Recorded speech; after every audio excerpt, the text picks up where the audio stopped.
वो शादीशुदा था, उसके 2 बच्चे थे, लेकिन उसके बावजूद वो एक लड़की के पीछे पड़ा हुआ था। हर रोज उस लड़की का वो पीछा करता, उस लड़की को रोज प्रपोज करता, उससे आई लव यू बोलता। और जब वैलेंटाइन डे आ जाता है तो वो गुलाब का फूल लेकर उस लड़की को जाकर घुटने पर बैठकर उसको प्रपोज करता है, बोलता है कि मैं तुमसे ढेर सारा प्यार करता हूं, तुम बस मान जाओ, मैं दुनिया की सारी चीज़ें तुम्हारे कदमों में लाकर रख दूंगा।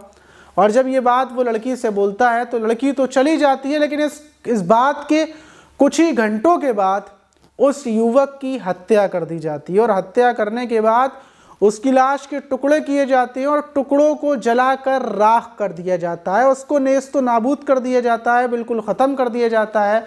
उसको मारने वाला कोई और नहीं बल्कि लड़की का पिता था। और जिस प्लानिंग से लड़की के पिता ने उस युवक को मौत के घाट उतारा, जब आप उसको सुनेंगे तो आप भी हैरत में पड़ जाएंगे। तो चलते हैं और पूरी कहानी को शुरू से जानते हैं आखिर तक।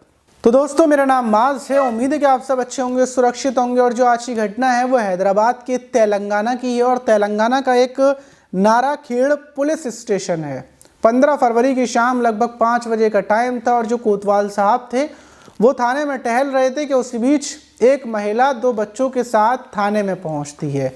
और जो कोतवाल साहब थे उनके पास पहुंचकर बोलती है कि सर, मेरे पति जिनकी उम्र 35 साल थी, जिनका नाम दशरथ है, वो 13 फरवरी को घर से निकले थे काम पर जाने के लिए, लेकिन उसके बाद वो लौटकर वापस नहीं आए। मैंने हर एक रिश्तेदार में जाकर पता कर लिया, हर एक जगह उनको जाकर ढूंढ लिया, उनके नंबर पर कॉल कर लिया, लेकिन फ़ोन स्विच ऑफ है।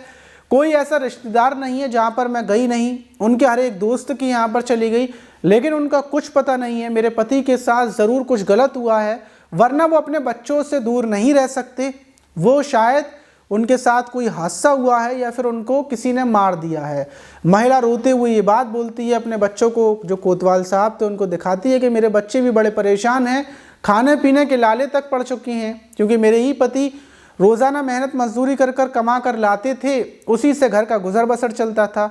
अब वो आए नहीं है 2 दिन से, तो खाना पीना भी नहीं हुआ, और दूसरी बात, उनकी टेंशन में हम लोग बेहद ज़्यादा परेशान हैं। आप मेहरबानी कर कर मेरे पति को ढूंढ दीजिए। कोतवाल साहब ये सुनते ही फ़ौरन जो एप्लीकेशन थी उस महिला की लेते हैं और उसके पति दशरथ को ढूंढने में लग जाते हैं। दशरथ की कॉल डिटेल्स चेक की जाती है, पता किया जाता है कि लास्ट लोकेशन कहाँ की थी, किससे बातचीत हुई थी, और गांव में पूछताछ की जाती है कि 13 फरवरी को दशरथ किसके साथ था। जब पुलिस छानबीन करती है तो पुलिस को पता चलता है कि दशरथ 13 फरवरी को एक शख्स के साथ गया था, जिसके नंबर पर उसने कॉल की थी, और पुलिस का शक उसी शख्स के ऊपर जाता है और उस युवक को पुलिस गिरफ्तार कर लेती है। जब गिरफ्तार किया जाता है, उससे पूछा जाता है कि दशरथ कहाँ पर है और तुम दशरथ को कहाँ पर लेकर गए थे, तो वो बोलता है कि सर, अब दशरथ इस दुनिया में नहीं है, क्योंकि दशरथ की हत्या कर दी है, और हत्या करने वाला कोई और नहीं बल्कि गांव का ही गोपाल है। उसने दशरथ की हत्या की और मुझसे दशरथ को उसने बुलवाया था। मुझे नहीं पता थी कि वो हत्या कर देगा। 13 फरवरी को मैं दशरथ को अपने साथ लेकर पहुंचा था गोपाल के पास, और गोपाल ने अपने दोस्तों के साथ मिलकर जो पहाड़ी है गांव के बाहर, वहां लेकर पहुंचा था, और वहीं पर उसने अपने दोस्तों के साथ मिलकर दशरथ पर डंडों से हमला किया। ये देखकर मैं वहां से भाग गया, और फिर उसके बाद जो गोपाल था उसने दशरथ की हत्या कर दी। ये बात मुझे पता है और तब से ही मैं परेशान था, मेरा कोई कसूर नहीं है। अब पुलिस के दिमाग में सवाल था कि भला गोपाल ने दशरथ की क्यों हत्या कर दी। जब गोपाल के बारे में पता किया जाता है तो पता चलता है कि गोपाल किसान है, शादीशुदा है, उसके जवान बच्चे हैं।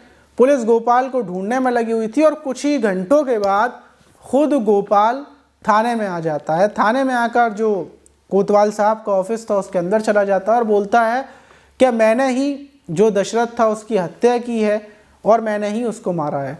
जब SHO साहब उससे पूछते हैं कि आखिर तुमने क्यों मारा, पूरी कहानी बताओ, वजह क्या थी, गोपाल बताता है कि एक मेरी बेटी है जिसकी उम्र लगभग 16 साल है, जो पास के ही स्कूल में पढ़ती है, और अचानक से 12 फरवरी को वो मेरे पास आती है रोती हुई और मुझसे बोलती है कि पिताजी, जो दशरथ चाचा हैं वो मुझे हर रोज़ परेशान करते हैं, रास्ते में रोकते हैं, और आज वो मुझे गुलाब दे रहे थे, मुझसे आई लव यू बोल रहे थे, और मेरे हाथ को भी उन्होंने पकड़ लिया।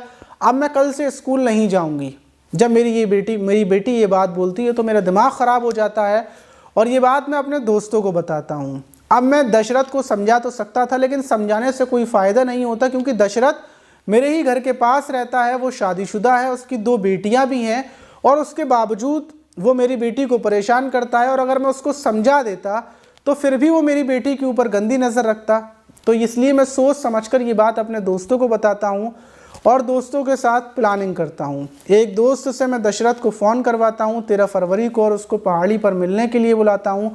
जब वो आता है तो हम लोग उसके ऊपर डंडों से हमले कर कर पहले उसको खूब मारते हैं, और मारते मारते उसको ख़त्म कर देते हैं। जब वो मर जाता है तो फिर पेट्रोल डालकर उसकी लाश को जला देते हैं, और लाश को जलाने के बाद जब शरीर का कुछ हिस्सा बचता है, क्योंकि लाश पहाड़ी के ऊपर जलाते हैं, किसी को भी पता नहीं चलता, पहाड़ी पर कोई आता भी नहीं है, और जब जलाने के बाद कुछ शरीर के टुकड़े बचते हैं तो उनको काट देते हैं, और काट कर पहाड़ी पर फेंक आते हैं।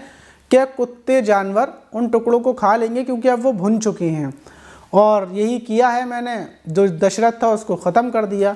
जब कोतवाल साहब ये सुनते हैं, फ़ौरन एक टीम को निकालते हैं जो पहाड़ी पर पहुंचती है। जब वहां पर जाकर दशरथ के शरीर के कुछ हिस्से ढूंढे जाते हैं तो सिर्फ दशरथ की उंगलियां, हाथ और हड्डियां मिलती हैं पुलिस को, और कुछ नहीं मिलता। पुलिस ने उन जो शव के हिस्से थे उनको उठाकर पोस्टमार्टम के लिए भेज दिया। और जब ये खबर लोगों को पता चली तो कुछ लोगों ने ये भी बोला कि पिता ने बिल्कुल सही किया, बेटी के साथ छेड़खानी करने वाले को मौत के घाट उतार कर। और कुछ लोगों को कहना था कि अगर पिता पुलिस के पास चला जाता तो पुलिस एक्शन लेती।